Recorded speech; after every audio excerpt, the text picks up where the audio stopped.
আসসালামু আলাইকুম ভাই। আশা করি আপনারা সব ভালো আছেন এবং আমার ফেসবুক ফলোয়াররা। আপনাদের একটা কথা শেয়ার করি। আমি যখন বাংলাদেশে অধিকাংশ বক্তান্তের ওয়াজ আপনারাও পাইবা শুনবা একক বক্তান্তে একটা এটা ওয়াজ উন্নয়ালে আমার তালে মাথায় তাই হ্যাং করে। এক বক্তায় কইবা উজাইর আলাইসাল্লাম যখন 100 বছর ঘুম থেকে জীবিত হয়েছিল শুক্রিয়া স্বরূপ 4 রাকাত নামাজ পড়ছিল, একটা বলে গেছে জ্বরের 4 রাকাত। আবার আর একজনে কইবা আইয়ুব আলাইহিসসালাম রূপ থেকে মুক্তি পাইছিলা 4 রাকাত নামাজ পড়ছিলা, একটা বলে হয়েছে জ্বরের নামাজ। এক বক্তায় কইবা মুসা নবী তুর পর্বত যখন জানতেন ওয়াইফরে লইয়া মাদিয়ান দেশ থাকে তখন আগুন দেখছিল, আগুনের কান্তা যাইতে হয়েছে হে মুসা ইন্নানি আল্লাহ, আমি আল্লাহ, আমার শরণাত্রে নামাজ কায়েম করো। তখন এই বলে মুসা নব্বে আল্লাহ শুক্রিয়া স্বরূপ পাইছ 4 রাকাত নামাজ, এটা বলে এশার নামাজ। আরও বক্তায় করা যে জাকারিয়া আলাইহিসসালাম 4 রাকাতের নিয়ত করতলা 3 রাকাত নামাজ পড়ছেন, 1 রাকাত পড়ছেন না, ওগুলো হয়ে গেছে গিয়া মাগরিবের নামাজ। খের কথার লগে খের মিল নাই। আমরা ওখান যাইতাম ভাই, সবচেয়ে বালা আমরা যেগুলা কোরআনের লগে মিল খায় ওগুলো আমরা ফলো করা, আর না হইলে দেখবা সবটা উল্টা উল্টা গেছে। যেখানে নবী থাকা অবস্থায় মুসা নবী থাকা অবস্থায় মুসা নবীর কম উল্টা পথে গেছে। আমি একটা কথা কই, পানিতে আগুন লাগানি কঠিন, তার চেয়ে কঠিন প্রবাহিত নদীকে উল্টা স্রোতের দিকে নিয়ে যাওয়াটা আরও কঠিন। কোনোটাই কঠিন নাই, পথভ্রষ্ট জাতিকে সঠিক পথে আনা যতটা কঠিন। ভাই আপনি একটা ঝর্ণা যদি আয়, ঝর্ণা মেইন জায়গা যেখান থেকে ঝর্ণাটা পড়ে অনযুদ্ধ যায় 99% পানি আপনি ফ্রেশ পাইবা, 100% পানি ফ্রেশ পাইবা। আর ঝর্ণা যখন আস্তে আস্তে আস্তে আস্তে আইতে আইতে আইতে আইতে দরকার জাফলং থেকে আইতে আইতে সিলেট আইছে 50 কিলোমিটার, আরও দূর হয়ে গেছে। যত দূর হয়ে যাইতে থাকবো ঝর্ণার পানিটা তত গুলো হইব, রাস্তাত আরও মিশ্রিত হইব, আরও অনেক জিনিস পানির টাচ হইব, হলে প্রকৃতপক্ষে আপনি আর ফ্রেশ পানিটা পাইতে নাই। ফ্রেশ পানি পাইতে হইলে হয়ে যেতে হইব, একবারে গড়িয়ে যাইতে হইব। তাহলে কোরআনও আমরা যদি যাই কি মেইনটা, কোরআন হয়েছে গিয়া হুদাল্লিন নাস মানানিল হিকমা আল ফুরকান।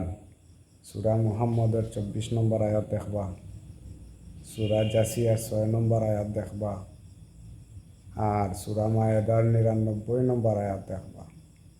রাসূল সাল্লাল্লাহু আলাইহি ওয়াসাল্লামের কাজ আছিল এই কোরআনের বাণী প্রচার করা, ইহা ব্যতীত আর কোনো কাজ আছিল না। এখন টাকনুর উপরে কাপড় কিনলে বালা সুন্নত, টাকনুর নিচে কাপড় প্যান্ট পরলে জাহান নামের অংশ হইব, জাহান নামও যাব। এটা তো আমি জীবনেও কোনোখানে কোরআনও পাইলাম না। দাড়ি রাখার দলিল অবশ্য আমরা দেশে হুজুর হলে দিলাই। মুসা নবী যখন তুর পর্বত থেকে লাইমে আইলা 30 দিন অতিরিক্ত 10 দিন অর্থাৎ 40 দিন পরে আইয়া দেখুন হারুন আলাইহিসসালামের কাছে দায়িত্ব দিয়া গেছিল কমরা দেখা শোনা লাগে। তো এই কমে সামেরির পূজা আরম্ভ করলা। মুসা নবী আইয়া দেখলা তারা সামেরির পূজা করলা। মুসা নবী হারুন আলাইহিসসালামের উপরে রাগ করে হারুন আলাইহিসসালামের দাড়ি চুলো ধরে টানতে লাগলা। হারুন আলাইহিসসালামে কলে হে আমার ভাই, আমার দাড়ির তরিও না, আমার চুলো টাইনো না, আমার হাসির পাত্র বানাইও না। তারারে আমি সঠিক কথা কইছি, তারা আমার কথা কর্ণপাত করছে না। ওই লেগে দাড়ি রাখার দলিল, যদিও হুজুর হলের যুক্তিতে ইনো চুল রাখার কোনো দলিল নাই। আল্লাহ রসুলের চুল মাঝে দিয়ে সুতিয়ে কাটতা, জুলাইয়া রাখতা, কিন্তু আপনার দেখো কাওয়ার মাদ্রাসার ছাত্রদের চুল বাট্টি, এই সময় সুন্নত গেল হই। আর সেকেন্ডলি হইলে গিয়া প্রশ্নর মাঝে প্রশ্ন হয়, আল্লাহ রাসূল সাল্লাল্লাহু আলাইহি ওয়াসাল্লামের জুম্মাবারে যখন খুতবা দিতা, খুতবার সময় লাঠি থাকতো, আমরা দেশক এনে অহরহ লাঠি নাই মাআজাল্লাহ। যাই হোক, প্রত্যেক মানুষ যার যার আমলে যার যার পার পাইবা। আমি যতটুকু সত্য ততটুকু উদ্ঘাটন করছি। আমার ইউটিউব চ্যানেলের নাম মিজানুর রহমান ট্রু রেভুলেশন, সত্য উদ্ঘাটন সম্পর্কে আমার এই চ্যানেলটা। আমি যেগুলা যদি দেখেন যুক্তিসঙ্গত নাই, কোরআন সম্মত নাই, আপনারা আমার কথা পালন করবা না। যেগুলা দেখবা কোরআনের পক্ষে, এগুলো আপনারা তো পালন করতে বাধ্য। হক কথা কইতে কোনো ডিগ্রি লাগে না। হাদিসও আছে না, বাল্লিগু আন্নি ওয়ালাউ আয়া, একটা আয়াত জানা তাহলেও কইতা। হাদিসওয়ান বানি ইসরাইল আওয়াল হারাজ, বানি ইসরাইলের কথা যেগুলো আছে কোরআন বর্ণিত আছে, সেগুলো আপনারা বর্ণনা করতে পারেন, এতে দোষের কিন্তু নাই। কিন্তু মিথ্যা কথা রচনা করতে পারতেন নাই। আর মৃত্যুকরা এবং জাদুকররা কখনো সফল কাম হয় না। সূরা তাহাত খাইবা। তো আপনারা সঠিক হয়েতে চলকা, ইনশাল্লাহ যতটুকু জ্ঞান বুদ্ধি পারেন যে কাজগুলা করলে মানুষের ক্ষতি হইতো না, মানবিক কাজ হইব, নিজের উপকার হইব, নিজের ফ্যামিলির উপকার হইব, দেশের উপরে এই কাজগুলা হরক্কা। এগুলো হয়েছে গিয়া ভাই আমলে চলে। আমলে চলে মানে টুপি জুব্বা টাকনোর উপরে পাবেন দেয়, এগুলো নয়। সূরা মুলক পাইবা আহসানু আমালা লিয়াবলুয়াকুম আইয়ুকুম আহসানু আমালা।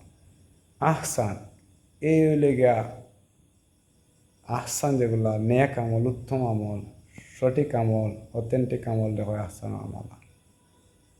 আর আমল কর্তা আল্লাহ আমরা সবরে সঠিক পথে বুঝা শুনে আমল করার তৌফিক দান কর্তা।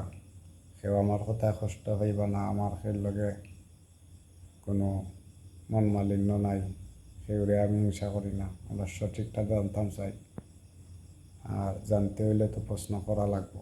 ইনশাল্লাহ। আসসালামু আলাইকুম।